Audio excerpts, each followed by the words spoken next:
and welcome back to the Tactics Board podcast. Today, I'm joined by Kish from the Lily White Lab, and we're going to be previewing everything to do with the Man City Spurs game at the weekend. It's a big game for both teams, and we're going to be breaking it down tactically and also having a closer look at Spurs with the expert on Spurs here today. Kish, how you doing, mate? Yeah, I mean, coming off the back of a win, so haven't been able to say that much this season. I didn't actually watch last night's game. I was playing football, so I'm not like clued up on exactly how that went tactically. But it's been a rough season so far. So I'm sure we'll get into it. Yeah, I think it's kind of been a season of two competitions for you in a way, because you've been really successful in the Champions League. I think you finished fourth there in the end, which is obviously a great result with the other teams around it. But then the Premier League has been kind of a complete car crash. Like, do you think that's happened just by coincidence that your good results have fallen there? Or is it to do with maybe the contrasting styles of the competition? I know Anthony Gordon did an interview recently where he kind of talked about how the Premier League's so physical now. It's like a basketball match at times and it comes down to duels, whereas the Champions League is more footballing in a way. Do you think that's impactful? I think so. I think there's a few reasons. I think the draw was very favourable for us. So we didn't really get drawn apart from PSG. We didn't really get drawn against any very good sides. I also think that what Frank is trying to build is a very physical, duel-winning, set-piece type team, and I actually think in the Premier League, a lot of teams can match that now because a lot of teams are prepared for that because of the way the Premier League's kind of moving. And I think the European teams are less prepared for that and less worried about that. And so I think some of the games we've won, we haven't been amazing, but we've sort of just out-athleted the opposition. Like the Dortmund game is one of those. I think we just had a higher intensity. We had Jed Spence playing like high and wide left, and he's not like an unbelievable 1v1 dribbler, but he was up against Jan Couto and he just completely like outpowered him and just kept beating him. And he's not an amazing offensive player, but I think that just showed that the gap in physical levels between some of these European sides and Premier League sides. Whereas in the Premier League, it's a bit more of a level playing field, and that has been much more of a difficult watch. Do you think that's like the right direction to take this team, though, in terms of those set pieces where Frank's going? Because I don't necessarily look at the Spurs squad like you do maybe Arsenal's and think, oh, this squad is really physical. It's built for this. You have an advantage in this area. Like you said, you're matched quite a lot of the time. So do you think it's maybe Frank looking at trends and being a bit naive to think, I'll do the same thing, rather than profiling the squad well to what their strengths are? Yeah, I really think that. And I also believe that I really don't like the idea that everyone moves towards one style. I think Arsenal, for example, are obviously top of the league with that style itself. And I think Frank is pretty much trying to create a similar copy to what Arsenal were, especially, kind of a similar style, but just less good at it, basically. Yeah. And I really don't think that's the way you become successful. I think you have to go against the grain sometimes, and you have to innovate, because if everyone just follows those trends, then you're never going to be as good as Arsenal at doing that. So you have to find your own way of playing that suits your players. But also, I think Arsenal have also spent crazy money on that squad, assembling it. And they are the best at that, but it's taken a lot of signings, a lot of years to kind of get to this point. And if we're just going to do that and we're lagging behind a bit, that feels counterproductive, especially as football shifts all the time, like these trends go in and out of fashion. And I, as someone who supports Spurs, would rather we try and look for that new meta, that new kind of innovation of how, okay, this is what they're really good at. How do we kind of counter that and come up with different ways of hurting opposition. Also, to add to that, I mean, the style of players is very, very painful to watch, especially at home. And that is not really going to run at the Spurs stadium. Spurs fans are very impatient with bad style of play, I would say. So yeah, there's a few factors there.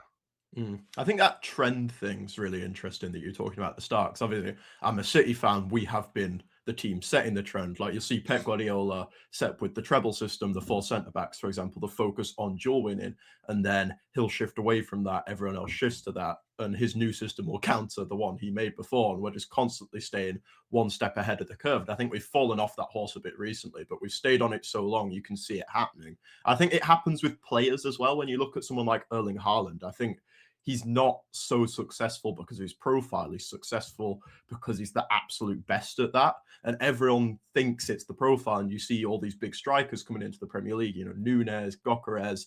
These guys aren't successful because they can't do what Haaland does to Haaland's level, but they're just trying to follow the trend. We saw it ages ago with Van Dijk as well. This big money centre-back comes in, then everyone wants the big money centre-back. Harry Maguire comes in, big failure. I think the lesson from history is don't follow the trends and try and profile your squad to what it is actually good at.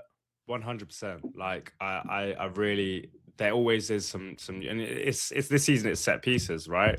Or loading up long throws, for example. But I think like this is just a very simplistic way of looking at it. But for example, the long throw thing, like cool. If most teams are now expecting every team to set up this long throw, then be innovative and come up with like a way you can, you know, maybe that you load the box and then you have a runner who comes short and you play short, and that's like the antithesis, and it kind of tricks the opposition. I think you should always be looking to accept the trends and accept where things are moving. And obviously at times it's okay to follow those trends, but also like keep innovating, keep looking for the next thing.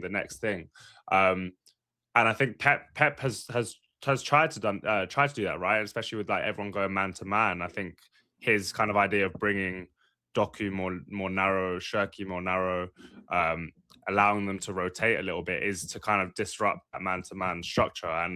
And yeah, like you said, Pep sets a lot of the trends, but he also is never stationary. He's never accepting of where he is. He's always wanting to better and better and better and be ahead of the game.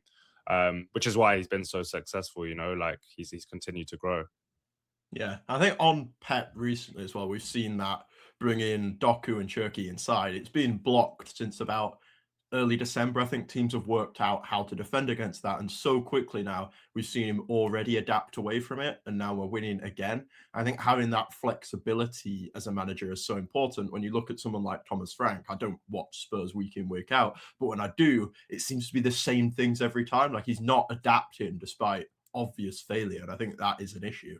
Yeah, and it's funny because he kind of got sold as this really flexible manager. And I think one thing I've learned from this appointment is I don't think many managers are flexible in terms of like different, they all have philosophies, right? But they can all switch shapes, roles, whatever in within that philosophy. And I think Frank has actually been very inflexible by he wants to build up in a completely specific way in terms of he will recycle the ball around the back, hope that he gets a little bit of a press, and as soon as that press comes on, one of the fullbacks will clip it down the line. And it's very just formulaic and like that. And that obviously, whatever, it was working okay at the start because we had Porro, who's very good at those clip passes, Kudus, who's unbelievable at holding players off and retrieving passes that are not necessarily favorable. But as soon as teams worked out that was the only way we progressed, they blocked that off and they didn't leave those flanks so open. And which is fine, but then in the next step of that, you have to think, okay, well, teams are expecting that now, and what do we do next? Okay, let's start being able to progress the ball through the center as well, so we're not so predictable. Doesn't mean you have to completely deviate away from the fact that you want to get Porro on the ball and play it to Kudus down the line, but have different ways of cutting through teams, because when you are so reliant on a certain way, it's so easy to stop it. And I think that is the best thing. I mean, that's the thing about the best teams, is they have different ways to hurt you. PSG is like one of my favorite teams to watch last season, this season as well, to be fair. And they have so many different ways they can hurt opposition, like so many different ways. And Spurs are very structured and repetitive and formulaic, and I think that's a major problem. Yeah, I mean, Frank moving from Brentford to Spurs, it's another example of a manager not being able to make that jump. And I think we see it so often that now, for me especially, I'd just go and get the big name, the guy that's done it at the big club. Because I think being successful with a team like Brentford is such a different challenge to being successful with a bigger team like Spurs, because you can get away with it at Brentford a bit more. Like, you can lose games, you can be a bit one-dimensional, and you can't do that at a big club. I think that's something we'll see with Oliver Glasner. I think he will get his big move, but I just look at him and think every time Crystal Palace come up against lower quality opposition that say, you have the ball, you can break us down, they can't do anything with it because he doesn't really know how to coach this in possession game. Yes, his low block's fantastic, but if he's going to go into Man United and try and do that, like, they won't accept that football. I just think it's a completely different game. You see it with It's players as well. Yeah, it's like a different sport. Like it really Yeah. is. And I was someone who believed that Thomas Frank would scale up, and I think Mm. this appointment's taught me a lot I was about too. kind of managers in general. Because what you've got to think about is like these managers, their whole game model is based around this certain style of play, right? So if, especially someone like Thomas Frank, who's been at Brentford for so long, he's created all his training methods, all his conditioning methods, all his kind of tactics on the pitch, but also his strategies off the pitch. They're all based around this one kind of game model that's fitted to that club. So, when he goes into a club like Spurs, and the expectations are completely different, not only in terms of how many games you win, but also in terms of style of play. He's become successful off a certain, not only way of playing, but also just methods off the pitch, like the way of being a manager, and that completely has to transform when you go to a new club. And obviously, I think it's possible that the managers could scale up, but it's just such a risk. Like, why would you take Yeah. that risk? You don't know. You haven't seen it. It's like you haven't even seen that possibility. And so, I think the best managers that scale up are probably those that have come from another league, where they play a dominant style with a quite dominant team, or maybe not a dominant team, to be fair. Or you have the kind of company situation where company struggled in the Premier League, but he stuck to his principles. He absolutely tore apart the Championship, and then he's scaled up really well to Bayern. So you have to, I think, it's a weird concept, but I think like if you see a manager in the Championship playing a really interesting, expansive style of football, and they're really thriving there, I'm more inclined to give them the kind of the gamble than someone who's in the Premier League and is like, 14th, 13th, but just winning in a certain way. I think you have to think about scalability and translation. Yeah, 100%. I think translation and risks are the key words there, because if you're thriving in the championship, you're winning with the best team. And I think that's way more similar to being able to find a way to win with a lesser team. Like you say, they're basically different sports. And it comes down to this idea of risk, right? And translation is such a risk. I think it's the biggest risk with players. I've talked a lot recently about this idea of having like usage and how much a player touches the ball. And I think matching that in a match environment, it limits risk so much. So in terms of being able to scale someone from the championship, again, it's just matching that environment of being the dominant side, Yeah. which increases your probability of success and therefore lowers your risk absolutely massively, which is what teams have to be doing. Yeah, 100%. And um, I think an interesting point on this is kind of Spurs are in a kind of weird situation, right? Because the fans pay the highest ticket prices. They've had some deep like success over the last 10 years or so, not just in terms of like, we won the Europa League, but I mean in terms of like league finishes, under Pochettino, Yeah. Conte's first season, we had like some decent teams. Um, and the squad is not one of the best, I would say, but I don't think it's anywhere near as bad as what it's showing. So No. I would probably rank the squad, like sixth or seventh, Yeah. seventh. Um, and I think a really interesting one is someone like Ange Postecoglou who came in, and I still believe that if Ange had, for example, City's team, I think he'd be successful. I really really believe that. I think where it kind of got unstuck at Spurs is that one, he didn't have the squad size. We got a lot of injuries, but two, I think his style requires qualitative superiority. So you've got to have top top two, top three squads in the league, because you're playing with that such high risk, such high Yeah. aggression, um, so dominant, so kind of hyper loading every pocket of the pitch in the final third. You're leaving like two at the back. It's not dissimilar to me. Um, of Hansi Flick style at Barcelona, to be honest. Mm, And I know there's like stigma around Ange and stuff, but I do think that was a great example of someone maybe went to the other way. So like, you can have someone who's too pragmatic, but I also think Spurs aren't really in the place where they can hire a coach like that, because we also don't have mm, the quality to demand that style. So you have to really look at that scalability and translation in kind of, where does your squad rank within the league? What has this guy worked with in his league? Let's say he's managed, Lyon in France. They're probably roughly Ligue yeah. 1, Premier League, Spurs, Lyon, probably similar standings. Maybe Lyon are a bit higher in their league, but that's the kind of thinking I'd be looking at when recruiting a manager. Like, okay, they've worked with the fourth, fifth best squad in the league. They've done this. They've used this style. Like, I think all those factors have to be taken into account. Yeah, and just to loop back to Ange as well, I think he's probably, like you say, a bit far the other way in terms of being too high risk. I think even if he had a squad like City, we look at the league format, the team that normally wins the league is the lower risk team. I think I look at Arsenal this season, I've backed Arsenal from the start because City, we're now this like flary, exciting team like Liverpool have been previously. But almost every time, the boring team with more control will win in a league format, which is why I'm not sure Ange would be successful there. But when you look at something like the Champions League, where risk is rewarded more, I'd say, I think Ange is successful there because that is about beating the big teams, which he can do.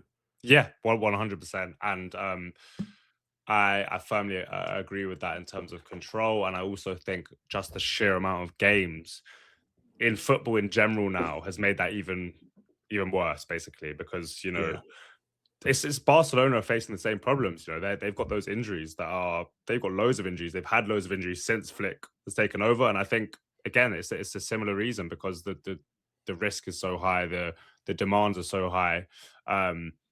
But so good to watch, man. Like, and I'm so glad that those coaches exist, because, like we said earlier, I think the Premier League especially is at risk of getting really boring, to be honest, in my eyes, in terms of styles.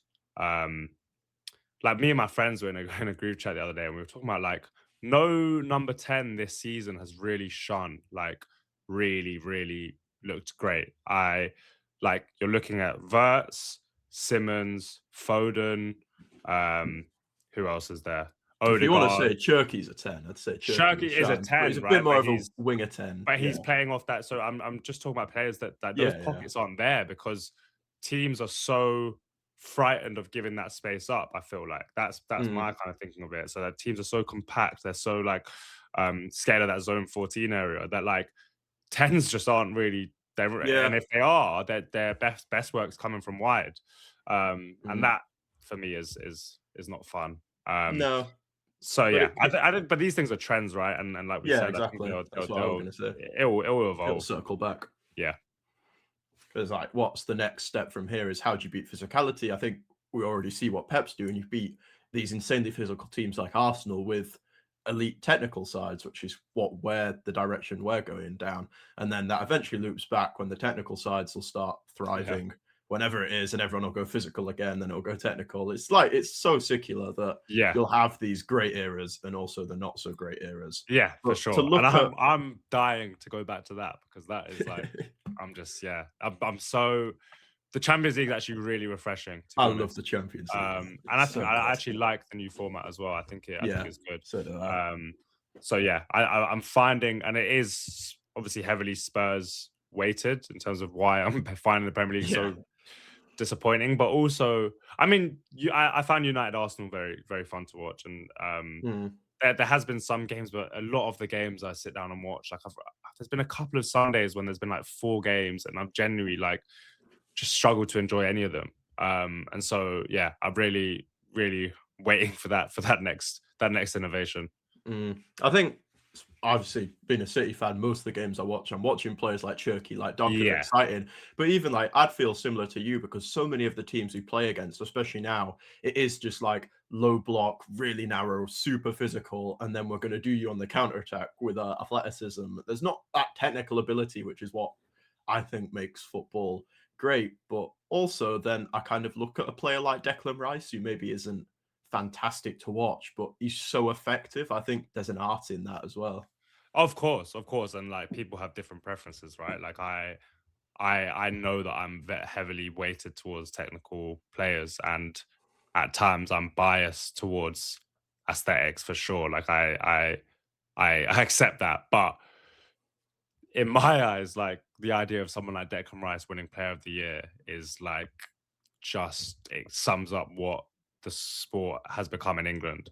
Um, and like Declan Rice is so good, so effective. But the magic of the league seems to have gone a little bit in terms of those top players, your Hazards, your Bales, your Suarez is like those guys who are winning those Player of the Years. They're like really supremely gifted natural players. Um, and I don't. Yeah, I mean, it's just a different. Again, it's just like a different sport, isn't it? Really, it's like Mm. athletics, really. And people don't hate that, a lot of people. So this is definitely personal preference. Yeah, I think to suggest the talent of maybe not to the level of a Hazard, but obviously there's still these fantastic technical players in the league. I think the majority of it is just they don't have the opportunity really to thrive because the spaces Hazard would play in, if he played now, he'd just get clamped by some physical Yeah, beast. Like he wouldn't be yeah, allowed to do that. I think you have to adapt. And I think that's what Arsenal have done, right? 2 years ago, they played the fantastic football. It was great to watch, but it's not consistent. It's not efficient. So you have to adapt, and that's what they've done. And I think there is something fantastic in just watching this like efficient machine almost. The way they defend is like it's unbelievable, really. And it's not exciting, but it is no, and it it has to is be efficient. applauded for sure. In terms of especially the fact that Arsenal basically have created. Well, they've set the trend, right? They've created Yeah, this machine that people are trying to replicate, and so I wouldn't discredit Arsenal from that because I don't believe they're just copying trends. I think they've found they made the Arteta trend. and his team have found this meta, or developed this meta, and that's working for them. And I really actually like the fact that they created something that is different. Yeah, My issue is like everyone can do their own different thing, and I think there was a yeah, point in the exactly. league where where teams played very differently. I Mm, think when City under Pep, Klopp was early in his reign. I think maybe his first title push. You had mm, two top teams playing completely different styles, and then throughout the league, you had probably would it have been Poch or Conte, but that either way is a very different style. Um, there was just so many different types of managers and different styles, and that I think is the perfect idea of the Premier League, and especially as the money gets bigger, the attraction of the Premier League is at an all-time high. You can get all these different players, like and it's become pretty much the Super League. Like my mm. idea of like an ultimate Premier League is having all these different styles and managers trying to counteract each other, and that for me creates the best possible spectacle. So I'm really not anti what Arsenal are doing. I'm anti everyone copying it. Yeah. I think that's the nail on the head. That's the perfect answer. I think so many people are just anti-Arsenal, which you probably are as a Spurs fan as well. But I think there's so many people that have nothing against Arsenal that hate them, Yeah, which I yeah, find a bit weird personally. I quite yeah. like I mean, Arsenal. I live 10 minutes from the Arsenal stadium, so Yeah, I'm I'm a Spurs fan. So obviously, I'm absolutely heavily valid. biased Yeah, here. But yeah, I agree. There's obviously I think it's a social media thing, really. yeah. But I'm one of those people, so I can't complain too much. I'm going to say I hate United too. So we're all in the Yeah. same boat. And Aston Villa, apparently. Spurs fans are going to do that. But yeah, I think maybe we're moving back to more styles. Though I think when you start to look down the league a bit more with the January transfers, especially, you can see some people maybe moving away from that set piece kind of athlete thing. I know I really like watching Bournemouth recently. I think they have some Yeah, fantastic young players. They've brought in that Brazilian guy. I always forget his name, but he's Rayan, yeah. fantastic. That's the bun. And they have Junior Krupe as well, who's such a good young talent. I think they're an example of a team that maybe tries to play a bit of a different way. Yeah, 100%. And Araola, I think that's why I've loved him because I think he's come in and really come up with his own style. Um, very aggressive, like, but I think he's someone that's innovating as well and developing. And this has been, I think, results wise, it's been a really rough season for Bournemouth. But I think actually performances haven't been that They've bad. been quite good. Yeah, I agree. And it's unfortunate, but I think he is trying, and I think there are some teething issues as well because he's trying to definitely develop a little bit more control in his game, which is why Mm, I've been a bit intrigued by him being linked to Spurs. Um, mm, because at the moment, I don't know if there's enough signs to see that he can translate it, but he's definitely trying to add more control and more possessional like dominance to it yeah. to his game model, which is obviously something that would be necessary. Mm, So yeah, so that he's an interesting one. Yeah, I mean, I'm sure they will. I think like Fulham signing Oscar Bob, that's like another like a January transfer that I'd love because I think Fulham are, they're starting to really collect these really technical yeah. players. So yeah, I'm sure it's a matter of time before things shift. And again, I don't want them to all shift together. I want just different Yeah. teams to come up with those different styles. I do think the mid-table's quite interesting at the moment. I've just pulled it up, like, you've got Fulham, Everton, Sunderland, Brighton, Bournemouth. You're 14th, not quite mid-table.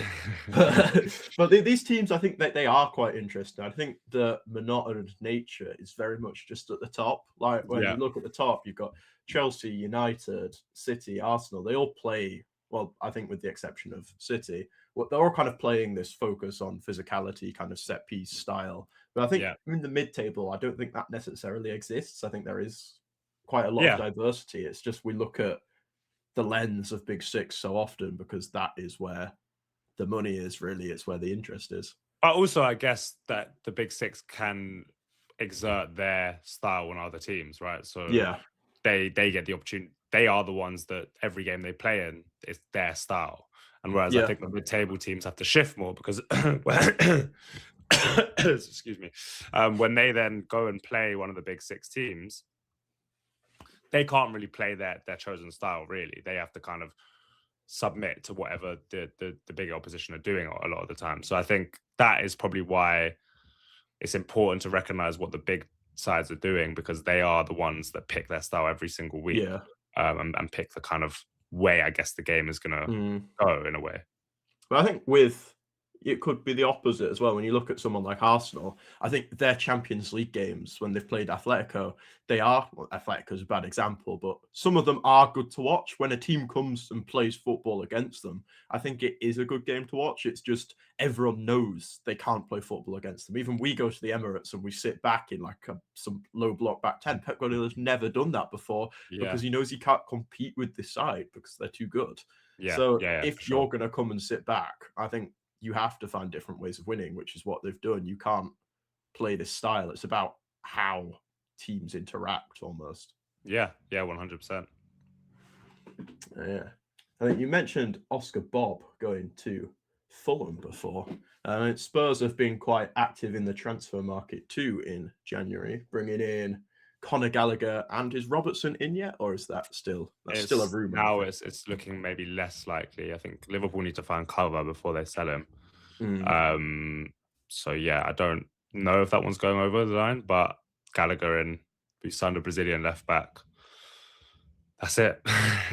yeah. I, But like, yeah, there's. I mean, we as a fan base were expecting a lot more. I think in terms yeah. of both numbers, but also quality. Um, we definitely didn't need Gallagher. I don't know Yeah. who signed that off. Like, just an insane use of funds.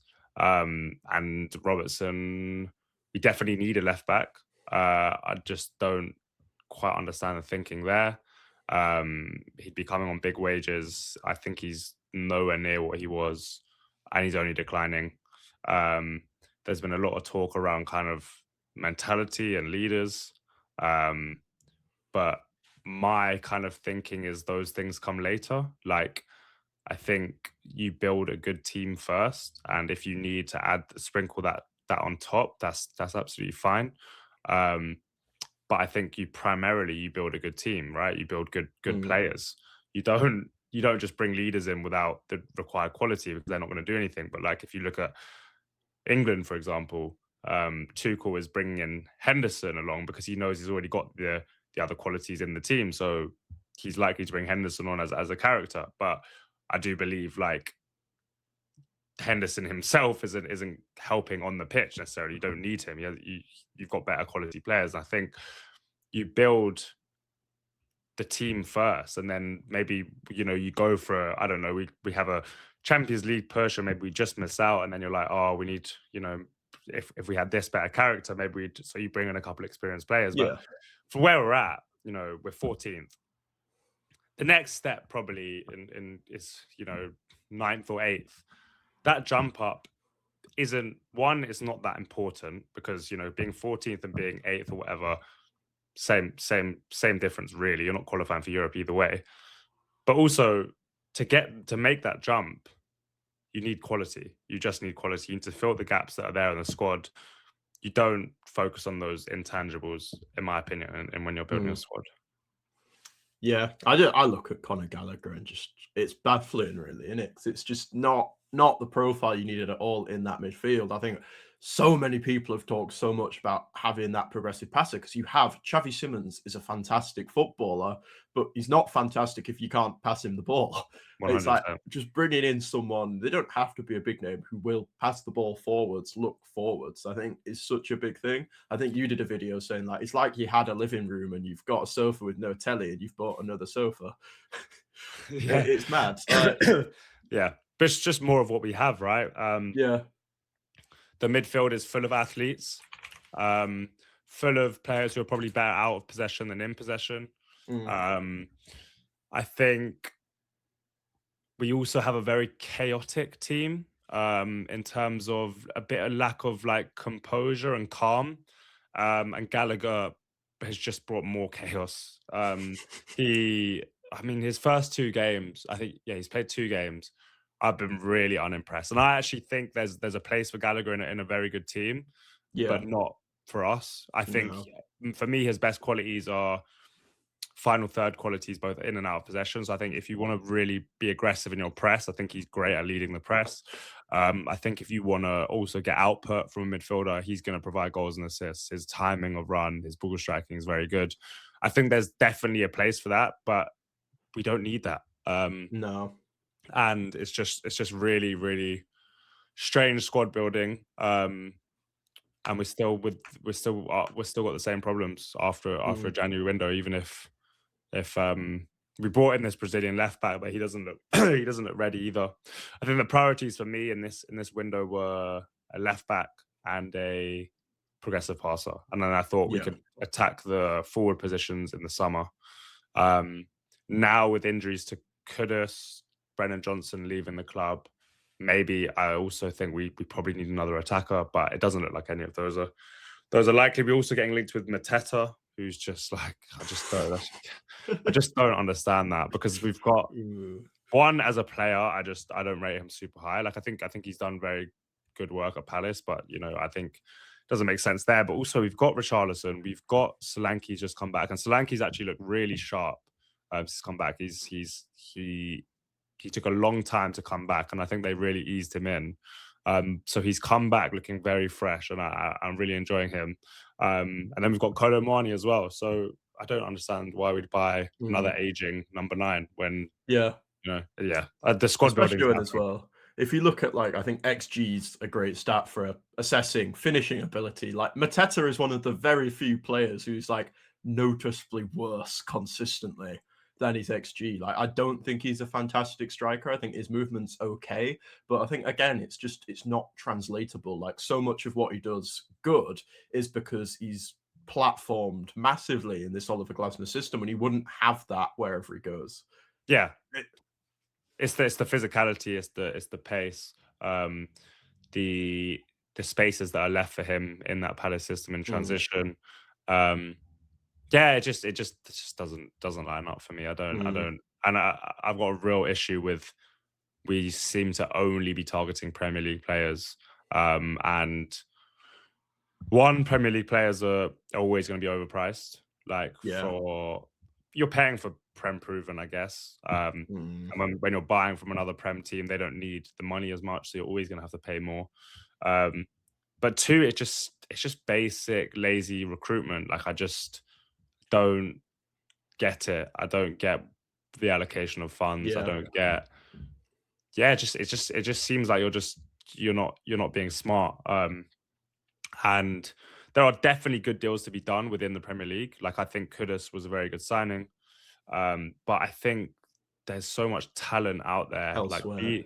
be a bit smarter. Like just be Mm. a bit smarter. I mean, I Yeah. don't think Prem Proven's really a thing. I think obviously the Prem is quite a physical league and you want that, but I think the idea of Prem Proven's so overstaked. Like, I think it's so much more important to get a player who's played in a similar environment within a squad that's going to match your team. And if you want Prem Proven, which is really about physicality, I think go and get someone from the French league.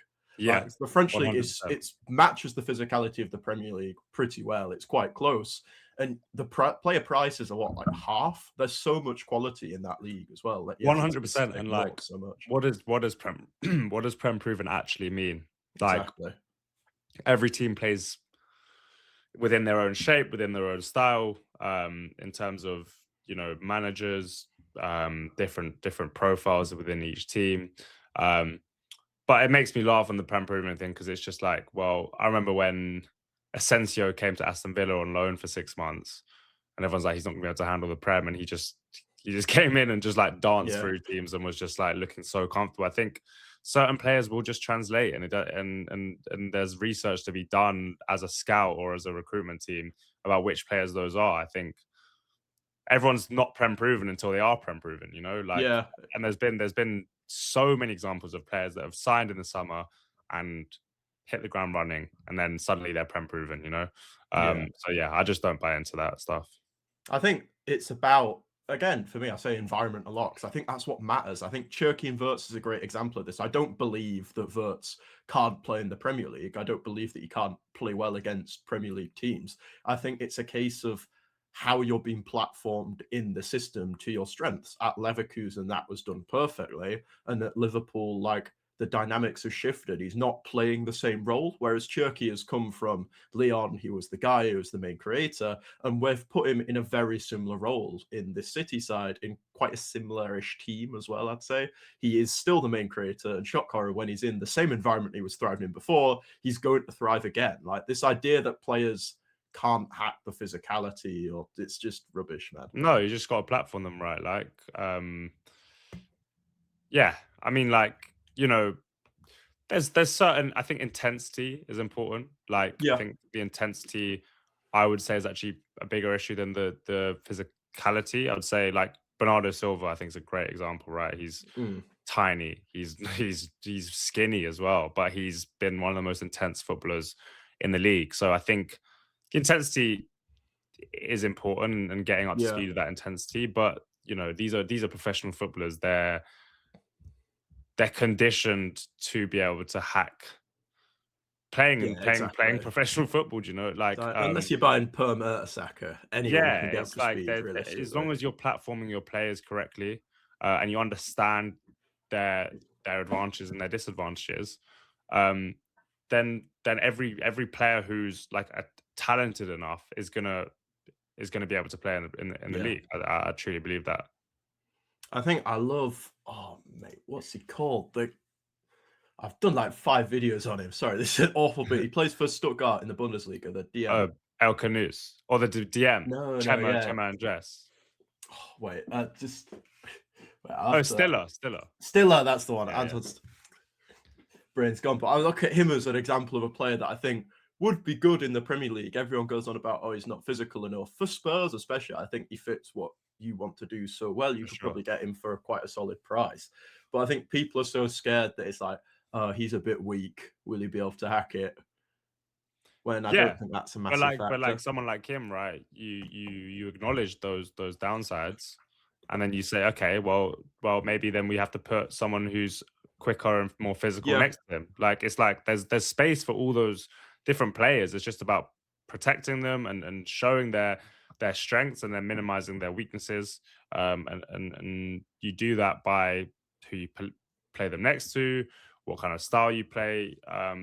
There's definitely room for all different types of players in the Premier League. It's just about how best you mm, you use them. And I think going back to what we were talking about before, is just like people are trend following, rather than kind of looking at things with a more balanced view.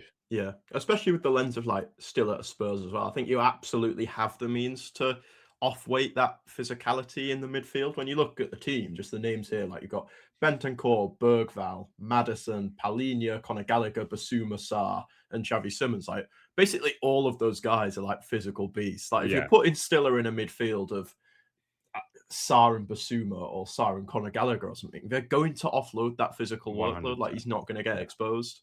I yeah, just for think it's sure. ridiculous that people will just look at him and go, "Oh, you're a bit weak." Like I'm not going to go near him. Yeah, Like, and we like, saw you it with know, Reinders as Enzo well. Fernandez plays every week for Chelsea. Yeah, I think he's fantastic.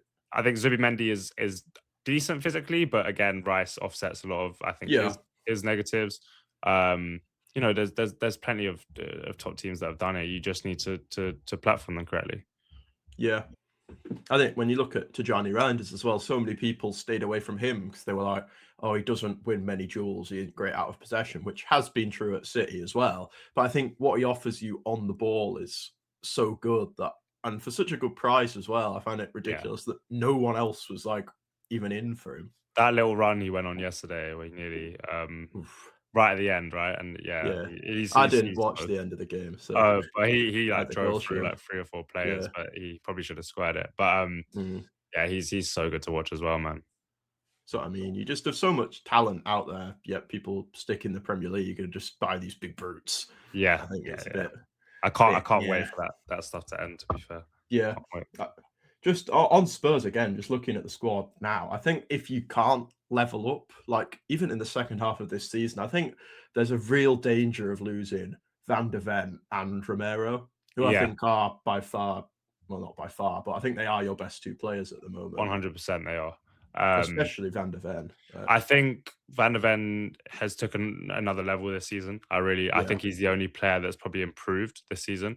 Like as an individual, I think he's definitely like he's always been very good in like a high line system and being aggressive and sweeping up the spaces in behind. But I think two things that he's improved on massively this season. One is kind of defending his box.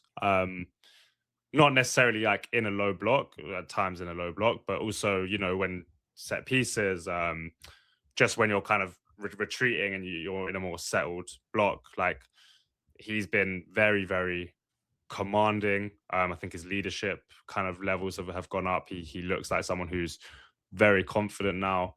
Um, but then also his passing. I think his passing's never been a huge strength, but I think it's mm, gone up a level.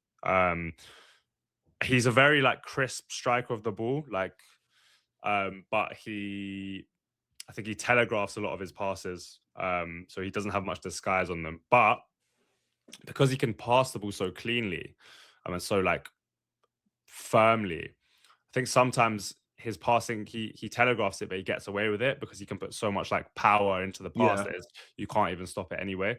And I think that's gone up a level this season. And then his actual things that he's always been good at, are like his carrying, yeah. um, his obviously sweeping in behind, which have, again are still there. So he's gone up a level, and he definitely wants to leave 100%. Yeah. Um, and then Romero, who's actually not been great this season, but to be honest, I think he's so checked out. I really don't think he wants to be here either. And he on the ball is just the best centre back I've ever seen at Spurs. Like even more than Alderweireld and Vertonghen, who are unbelievable on the ball.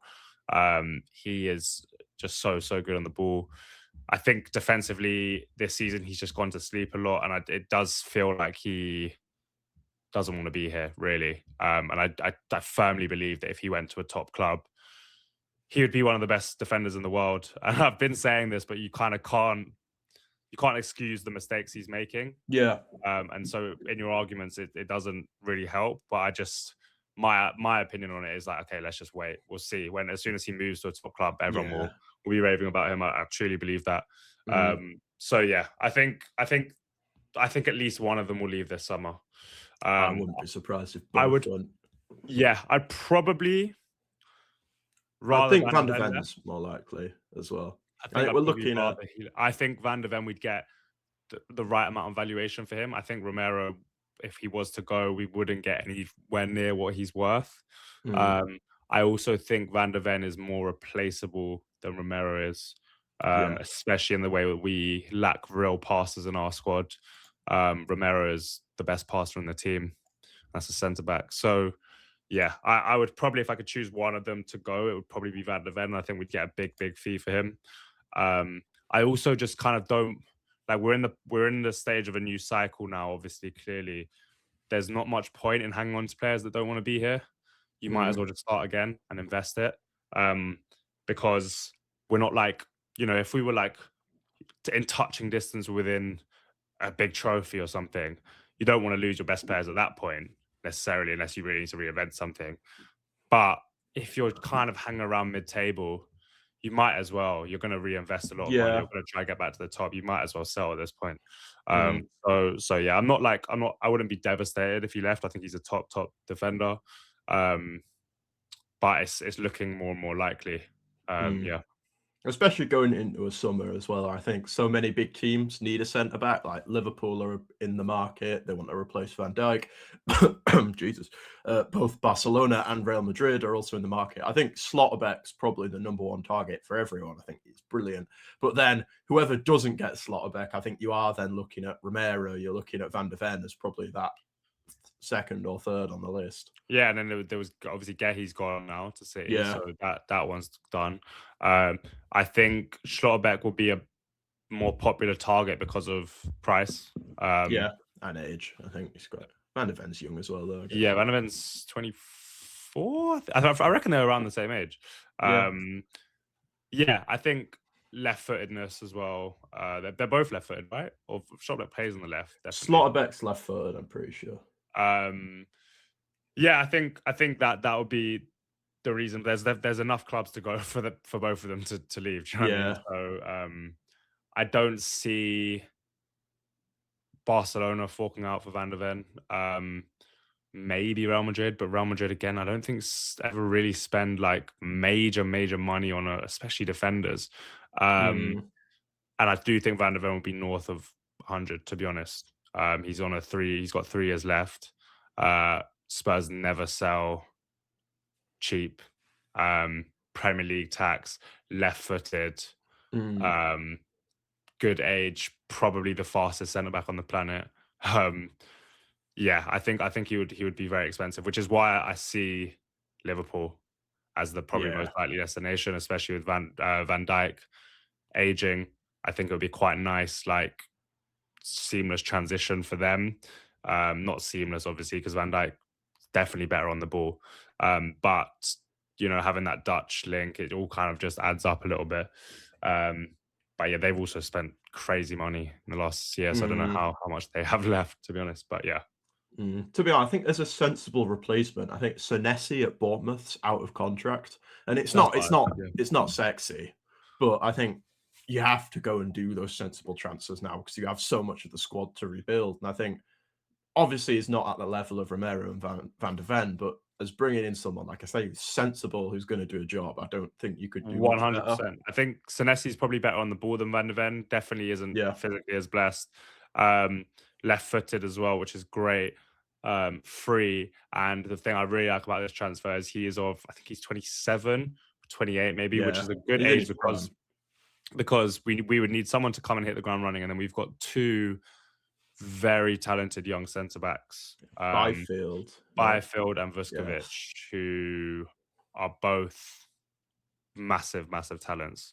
Vuskovic is probably the more known one. Obviously, he's tearing up Bundesliga. I think he broke the record for the most aerial duels won in a single game or something.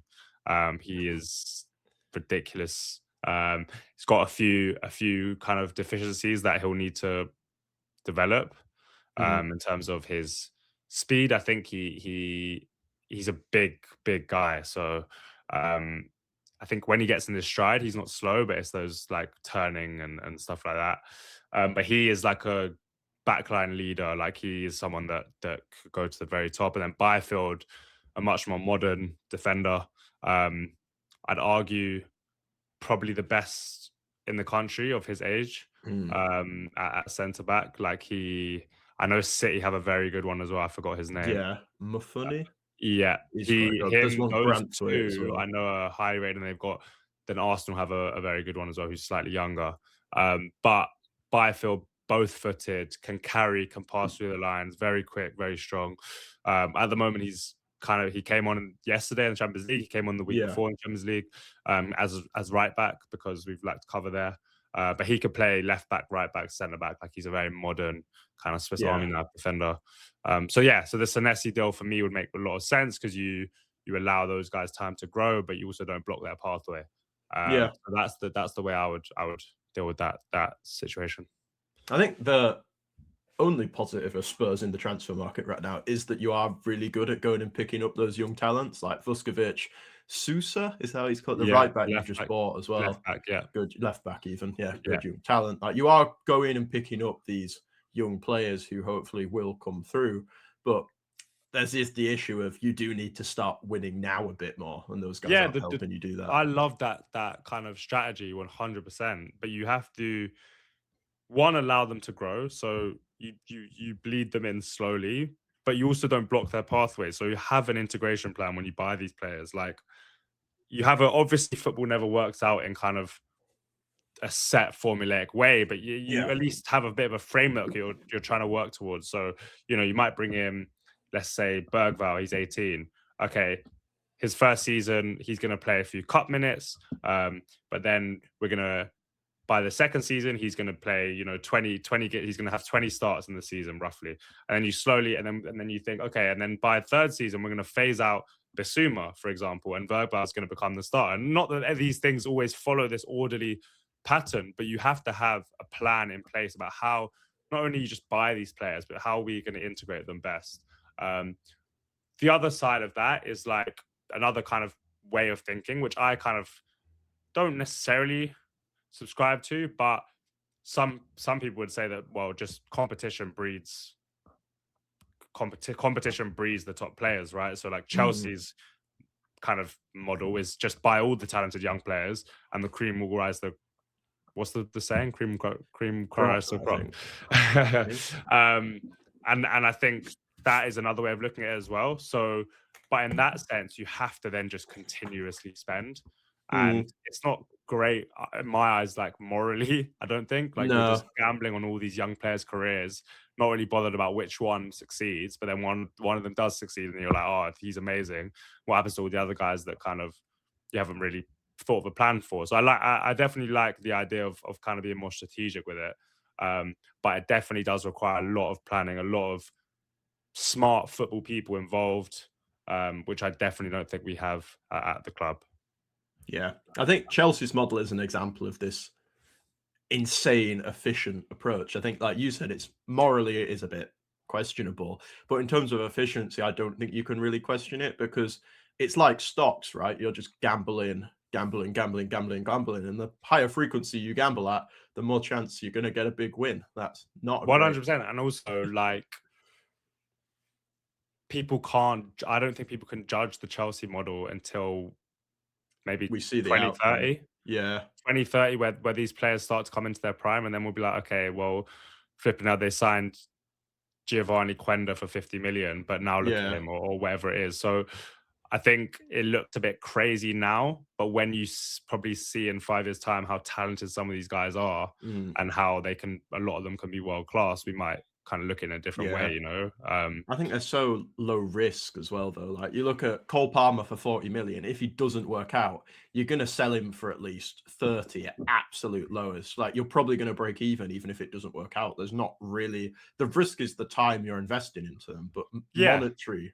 There is no risk, but the upsides are massive. Like Cole Palmer now, if we just talk about value, he's 100 plus, 120, 130. Like he's a very valuable asset.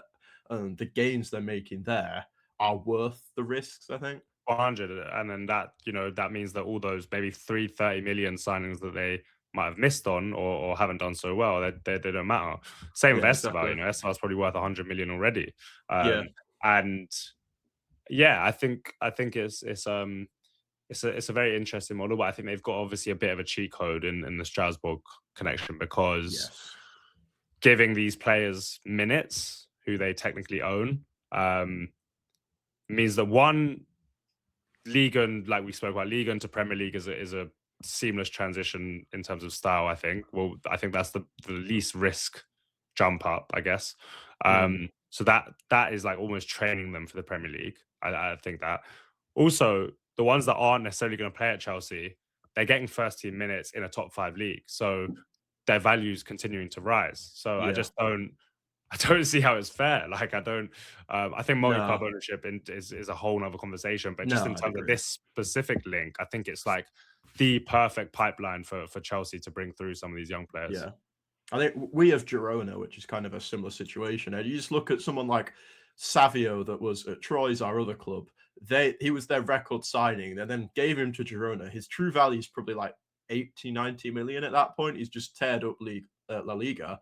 And then Troyes have just sold their record signing for only like a £5 million profit, despite never using him. It's like Yeah, it's I'm just all for wrong. it in that case, but it is It just completely unfair. yeah, Yeah. yeah. It needs to be sorted out, to be honest. Yeah. Mm. And then we do like so many of our players do go to Girona, and like you say, it's that thing of guaranteeing minutes.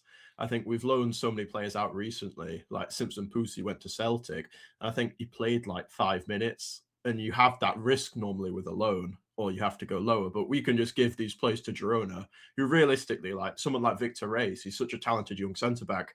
Is he good enough right now to be starting for a team like Girona? I think he's done very well, but at the start of the season, you say, yeah, probably not. But the fact that we can just give him to Girona and say you must play him and Yeah, I'm they'll sure do like it. it's in Like, the contract, right? I assume that yeah. they put in the contract he needs to have a certain amount of minutes. Like it's just non-negotiable. Mm, And it's the best way, like it's the best way to do it. yeah. Like chucking them in deep end. I really believe that loans are so vital. Even if they don't play that well, players learn so much from those loans, first team environments, etc. etc.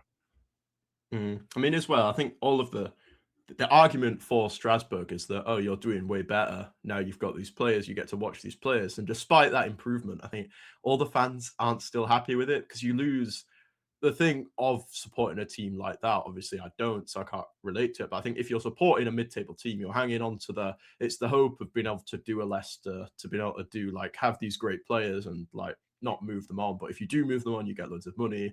The hope of being able to win something. And Strasbourg just don't have that anymore because anyone that's any decent, like Emmanuel Omego is fantastic to them. He's gone to Chelsea for like half his proper value. Like there's Yeah, no it's ridiculous. And there's no connection, there's no bond yeah, exactly. between you can't, yeah, because it's just like it's already written. Like if a player does well, they're going to Chelsea. So Mm. um, It's yeah, Chelsea B team, really, isn't it? By yeah, different it's name. like supporting like Barcelona B or something, really. Yeah. Um, yeah, it's not great. Welcome back to the Tactics Board podcast. We're now going to look at Spurs and Man City, do a bit of a tactical preview, and see how we think these teams will line up against each other. And I think this is a really interesting battle because of how Pep is adapting recently. As of the Wolves game, we've seen him implement this new system, this kind of 4-2-2 type of thing, and we haven't really seen how this competes against a better side yet. It feels wrong to call Spurs a better side given your league position, but we'll be They're kind. definitely not. You're always better against us, though. I think Yeah, we do. We always struggle. It's a big game for us. But yeah, we've seen Guardiola implement this two-man strike partnership of Marmoush and it was Semenyo against Wolves. And I assume it'll be Haaland. It'd be weird if it wasn't Haaland again at the weekend. I think it's really interesting to see how these two interact with each other against what you think will be a back five. yeah. So I think Frank's kind of fallen upon this shape. I didn't watch the Champions League game last night, but I know that we played this sort of back three. We've also played it against Burnley and Dortmund. Hmm. Kind of by force, I guess, because Spence was playing in a like left wing slash left wing back role. We had Porro, who's now injured on the right wing back. So it kind of moved when we were initially playing it from a back four to a back three. So at times Van der Ven would kind of pull over to left back, and the left wing back, who was Spence at the time, would kind of be more the left winger, and then you'd have Simmons moving into the 10. But yeah, it's a flexible one. Pelina, I think this seems to be his best role. I think he's very reliable defensively. Less requirement on him on the ball. Everything facing him. So I think he's someone who struggles on the half turn. But when he's kind of deeper at centre back, he can see what's in front of him, and I think this is definitely a role that could get the best out of him. Um, Romero in the center is perfect. It allows him to be aggressive, win the ball aggressively, front footedness. We know that's how he likes to defend, but also the kind of angles that he can play at from there. He's got no angle bias in terms of when he plays out. He's able to play both sides, so much disguise. So I think to have your most progressive passer in the center of the pitch when we really struggle to pass through the lines in midfield, I think Romero being able to kind of dictate play from that centre back role is going to be really important for Spurs, not only in this game, but I think going forward. And then Odobert and Simmons. I think what's really nice about this is that when Simmons, when Udogie is able to overlap, you've got Simmons able to tuck inside, and he wants to be in those more narrow positions. I think Odobert has been very good on the right flank, and then and out of possession, it will probably look something like this and more of a low block. I don't think we'll see anything different, to be honest. I think it will be very much a low, narrow block, to be honest. I think the back three is pretty solid. Probably the best kind of section of our squad. Van der Ven has definitely improved his box defending. So I think it's a low block that will be difficult to break down. It's not going to be pretty. But as I've always said with Spurs this season, I think if you score first against Spurs, you've almost always won the game. I think what really benefits Frank is the game state, and whether if we go one up, then teams have to come on to us and we can play on the counter. If you go one up, you can probably be a bit more controlled, probably commit less men forward, less likely to leave those spaces open, which Thomas Frank wants to exploit. So that's kind of my sum up of it. Yeah. I think if we play, obviously, this new system we've seen Guardiola use, I think it'll be a very similar team to the one that played yesterday in the Champions League, apart from, obviously, Mark Gahey coming back in at centre-back, and maybe Semenyo comes in again with Doku being injured in the same role. But what we saw, especially yesterday midweek, with Haaland in the team instead of Semenyo playing as a striker, was a real focus on this left side of the pitch. We had almost no one out wide on the right, really. It was all about these pockets on the left-hand side. We saw Marmoush hold this really wide position, Aït-Nouri really high. This was Doku, but again, Doku really quite wide in this pocket. Even Cherki, who is the right winger, if you will, was playing in these zones on the average positions, drifting slightly left. Like everything was about getting these guys in close proximity, getting this cluster of players, and then letting them play with their technical ability in these tight spaces. And I think it makes sense to do this against Spurs as well, right? Because Marmoush is the left-sided player for one, but because I think the right side of your defense is much weaker than your left. Like I'd rather attack Paulinho than Van der Ven. I think it's simple. And I think so. I think Spence is a very good 1v1 defender. Very, very good 1v1. I think probably less. To be honest, neither him or Udogie are especially good, like positionally. They're both 1v1. So they're kind of much for muchness. Paulinho obviously isn't a natural centre back, so I'd assume he's someone who steps out a lot. Probably could get caught. I think he's a very good tackler. I don't think he is quite positionally what he was. Just in terms of the fact that I don't think he can move as well as he previously could, and I think he's a little bit clunky, so he can be late to kind of close spaces and stuff like that.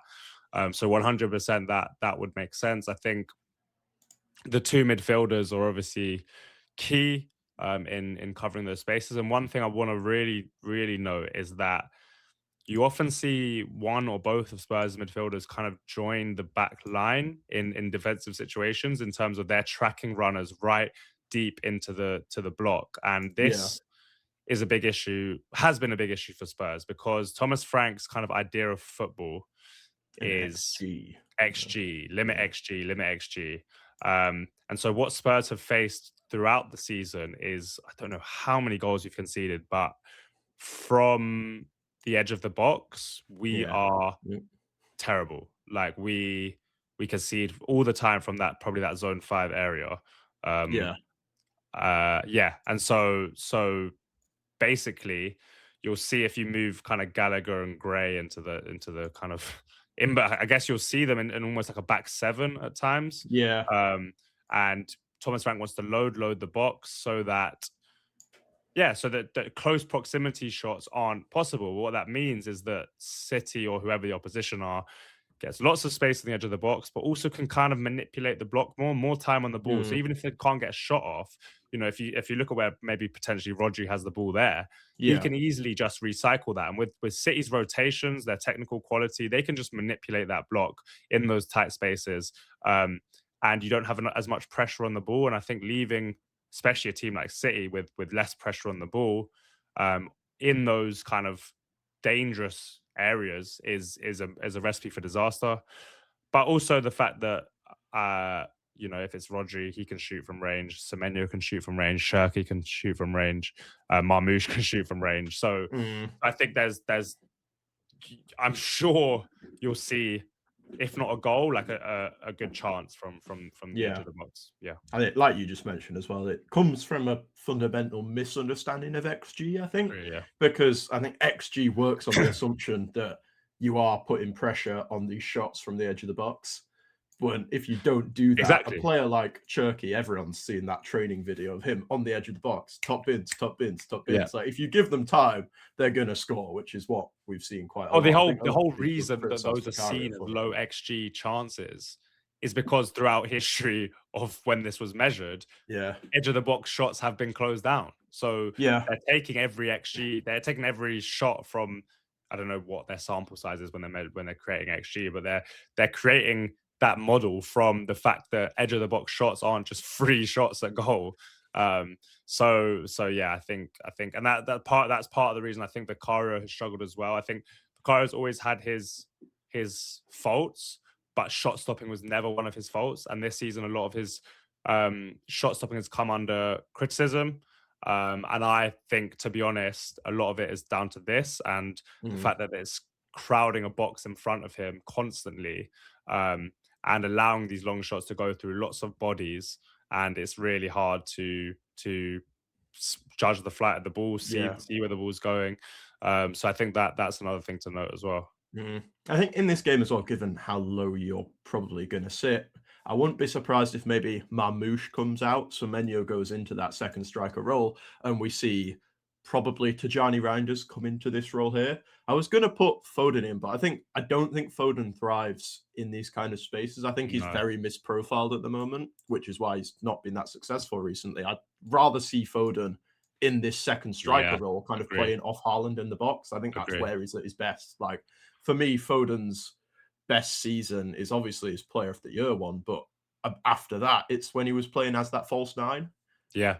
which I mean, I think he fits he's that one of the role. best players in the world at receiving in that 10 zone and shooting. Like, Yeah, I've never seen him as a major creator. I think he's no, a goal scorer. In terms of this as well, I think Reinders really is someone that can disrupt a low block because of, I mm, think, his timing of run into the box, his constant yeah, need and want for goals is really, really important. I think runs from deep are such a good way to break a block. I think when it's all a bit too predictable, when if it's just Haaland and Semenyo making those runs, they're easy to track. You can see that if Reinders is kind of peeling off, let's say Odegaard in this situation, yeah, um, that is where Odegaard might pass him on, kind of going in there. doesn't doesn't Ooh, get no. doesn't get tracked because, I don't know, Polina, there's a miscommunication, or Polina's on Semenyo and then he has to move to Ryan, and that's when you disrupt a block, when you just are really able to kind of create that miscommunication, to kind of, Mm, yeah, to break that structure.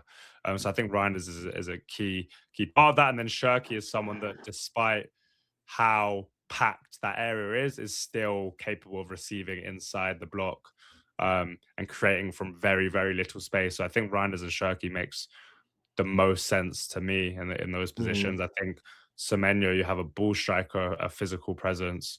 Haaland is your box threat, obviously. And yeah, and then Aiden Nori is providing that width out there. So I think that is something for sure. Mm. The only thing I would say is what's Rodri and Bernardo as a midfield too, like out of possession, in possession.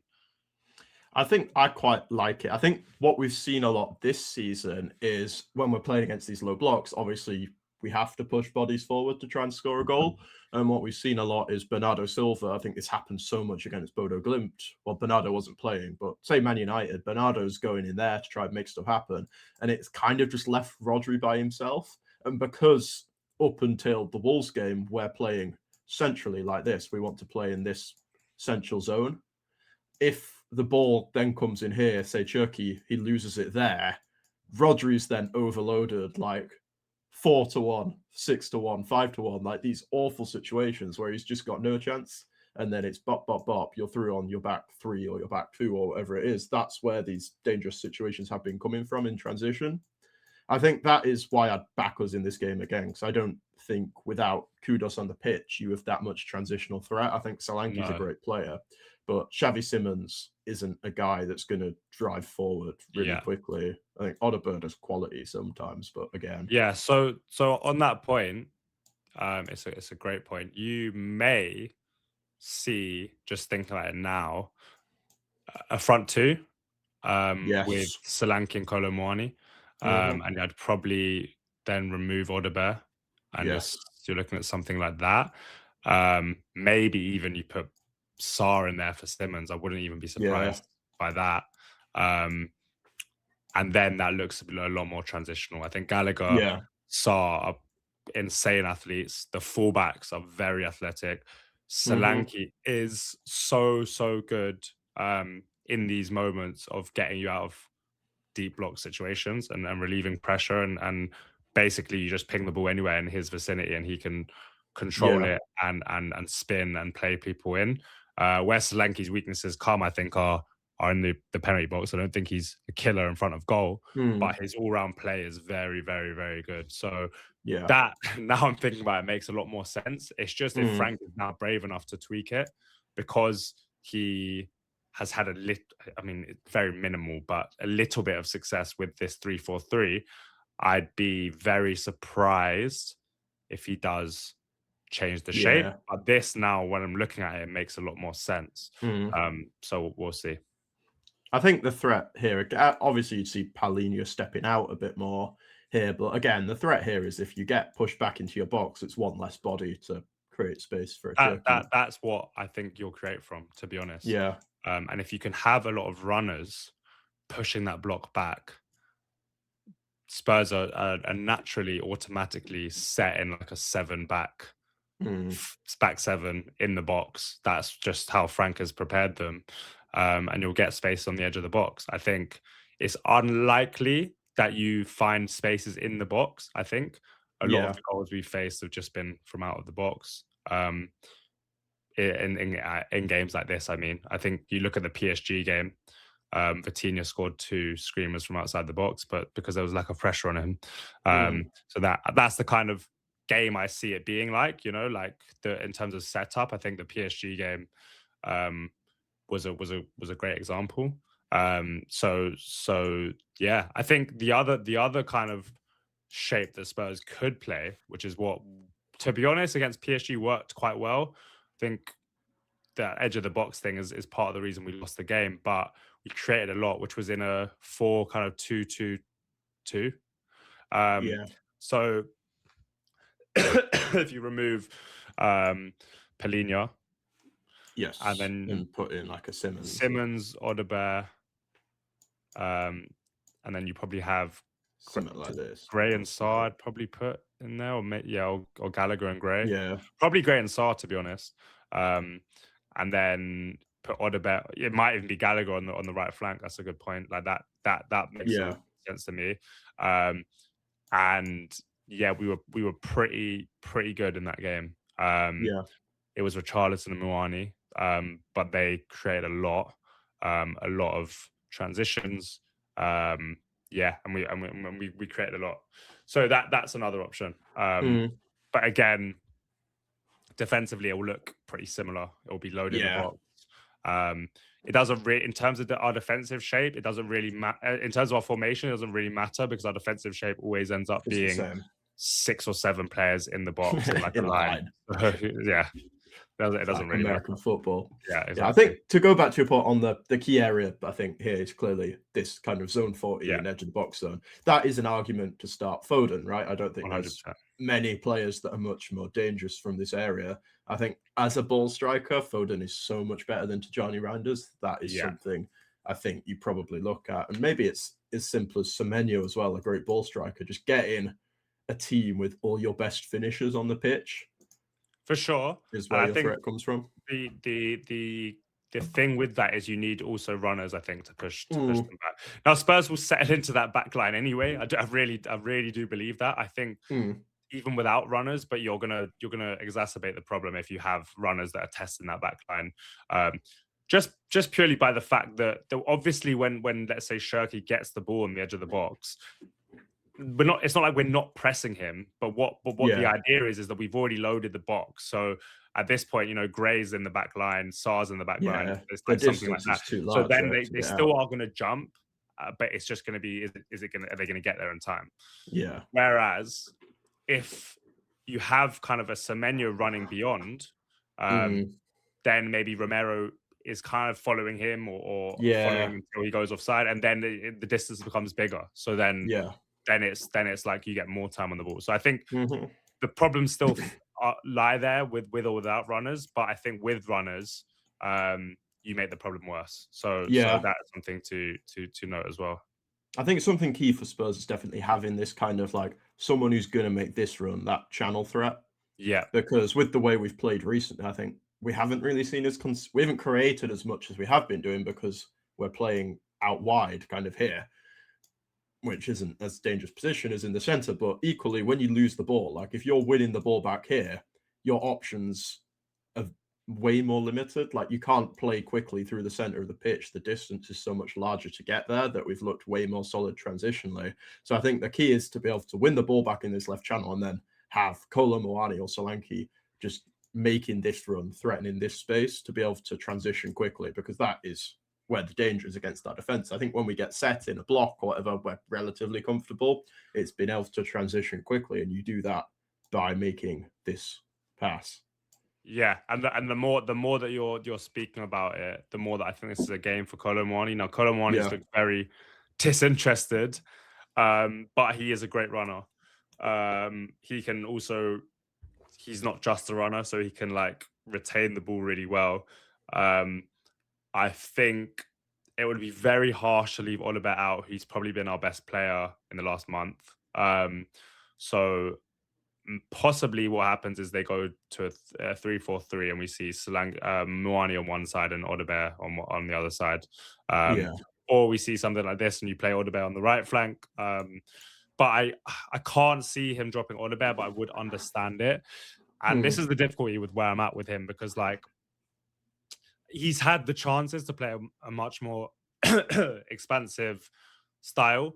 But this isn't the game for it now. So he hasn't done that previously. So everyone's annoyed at him, obviously, for not doing that. But now it's like, well, this is a game where he's allowed to be pragmatic, you know?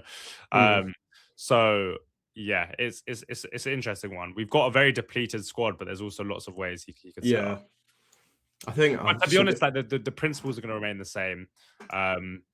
Obviously, the profiles of players are different, but certainly the defensive principles are going to be the same. We're going to be very basic in possession, and we're going to look to yeah. clip it into the channels, basically. I think I've got a niche prediction Yeah, for you. Is one of these like kind of more transitional situations. Maybe Spurs have pushed up a bit. I'm so sure a goal is going to come. We've seen it quite a lot since we moved for that back four. 2 goals come from this. Bang bang, Cherky just picking it up in a space like this, and then the positioning of this left striker, I think, is so important. Just yeah, dragging. We've seen this partition happening between yeah, Haaland and the left striker, just dragging them over a little bit. Haaland's goal came from this yesterday as well, just creating that space to be able to play Haaland straight through the middle and get him in these 1v1 situations. that's very, very, very. That will be a very interesting situation for two reasons. I think one thing is like you can't leave Haaland, right? No. You can't leave. So for example, if let's say the ball is with Shirky and he Yeah. plays it or he carries it a little bit to the left, naturally your Van der Ven's going to shift over. Yeah. But I know there's going to obviously be a lot of concern there with Haaland, so he's going to shift over less probably, or he's at least going to be constantly checking his shoulder, Yeah. um, which creates that gap, obviously. But here is very, very interesting because of that that foot race between Van der Ven and Haaland and Van Haaland der is going Ven, to yeah. be insane. Like I don't, Mm. obviously they're both absolutely rapid.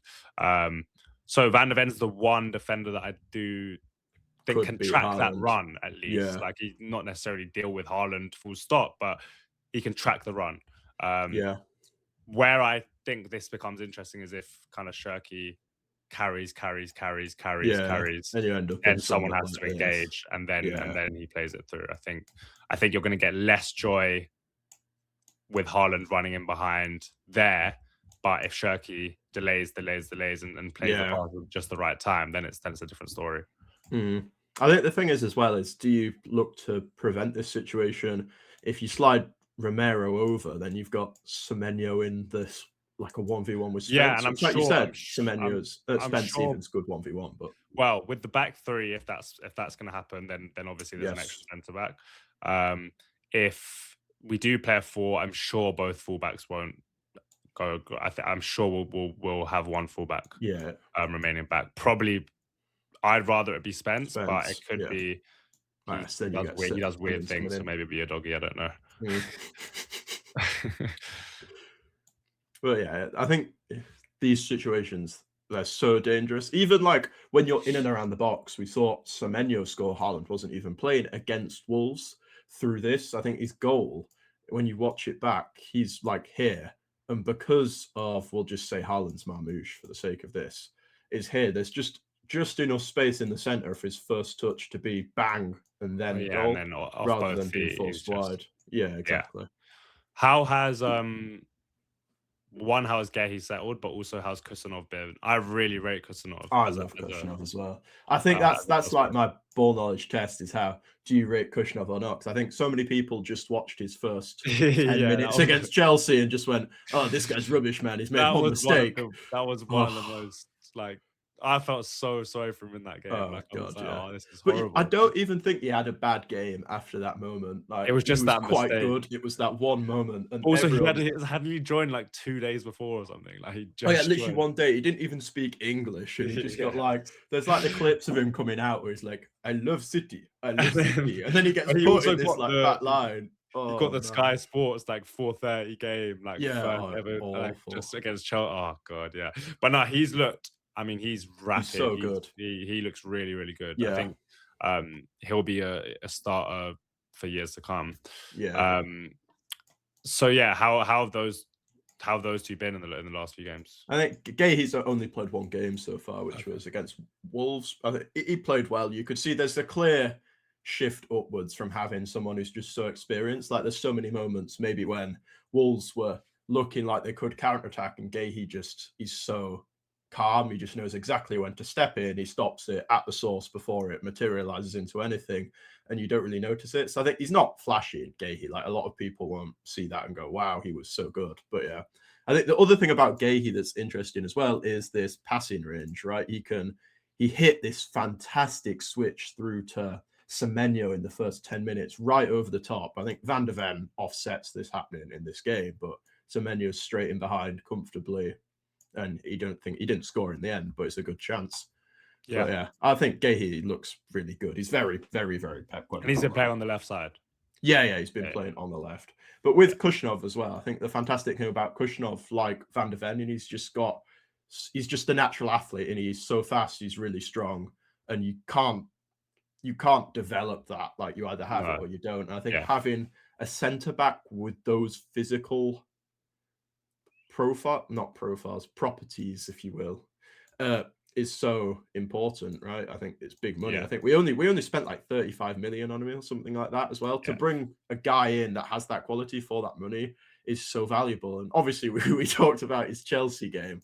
He does still have wobbles on the ball. Like, he's not amazing, but you can see him getting better every game. There's definitely a player there. Yeah, yeah, yeah. Yeah, I mean, at least like as long as I think, well, in this game, I don't think it matters that much because I don't think No. well, we pressed aggressively against PSG, but basically the way we press high is like we'll press high, but as soon as you Mm, break their first line, we're running straight back into a low block. It doesn't even kind yeah. of move into a mid block. So at times you can be caught out for sure, and especially like with if Sarr and Gallagher are playing, they are great pressers. Yeah. Solanke is a fantastic presser. So we are good out of possession in terms of Mm, profiles, but the setup is created for us to eventually end up in a low block. yeah. So especially in a game like this. So yeah, I mean, I'm sure he'll be under a little bit of pressure, but having I don't love Nunes on the ball, to be honest. Like I know he's Yeah. very technical, but he's a bit bitty. He's not Yeah, I like get what you mean. pristine. Um, whereas if you had, an Ain't Nori next to him on the Mm, right side, I think you're more likely to get out of those tricky situations. yeah. But that's the only kind of thing I can look at. Like that left side, I think that's much less possible to press, but I think that right side could be pressable. Mm. Doggy's a very good presser as well. Will O'Reilly not come in for Ainori Uh, or Possibly. I think with what we did midweek with the left side, with this guy being so overload? high, I Yeah, think the interchanges are so good. I think yeah, Aitonori is more of that player. I think yeah, for sure. Nico Riley is your more physical, Yeah, probably a better defender. But with this guy, you were basically playing as a winger, like yeah. against Galatasaray, and I think for that, Aitonori is better. They're two very different interchangeable profiles. It's I super think just interesting if Pep like goes with being worried about transitions or just let's just play them off the park kind yeah, of thinking. Um, because I mean I can't remember like City. We just always beat City regardless of yeah, manager, and I don't know if that comes into his thinking at all. But I mean, we've beat City in different styles as well. We beat City mm, under Poch with like a more forward thinking style, under Ange with a more forward thinking style, but then under Conte, under Nuno in like a more defensive style. It just seems to be, and oh, it's ridiculous. it's so It's odd. like I Um, remember last season I went to it was 4-0. yeah. 4-0 at the Oh Etihad, and it's yeah. like we That was weren't even bad. Like no, it was no. such First an half even we could have game. been 2-0 up. Yeah. Exactly. I remember just like it was Rodri's Ballon d'Or thing as well, and they did it all on the pitch. Then we just got smashed. Like, Yeah. oh, it was I'm going to awful. this game to be fair. Yeah, Yeah. I think just to go back to Kushnov and Gahey, I think they work really well as a partnership because you have Kushnov is a bit rash. His decision making isn't great sometimes, but he's going to be aggressive and step up. And I think having his recovery pace as well as that aggressiveness works really well with Gahey being quite calm and reading the game really well. I think what we've seen with Kushnov and Ake next to him is yes, Ake reads the game well, but if something goes wrong, maybe he's not positioned to be able to adjust for that. Yeah. Whereas Kushnov had a moment against Wolves, and it's like, oh, they could be in here. Gahey's just adjusted perfectly to cover for it. Yeah. Yeah. Makes sense.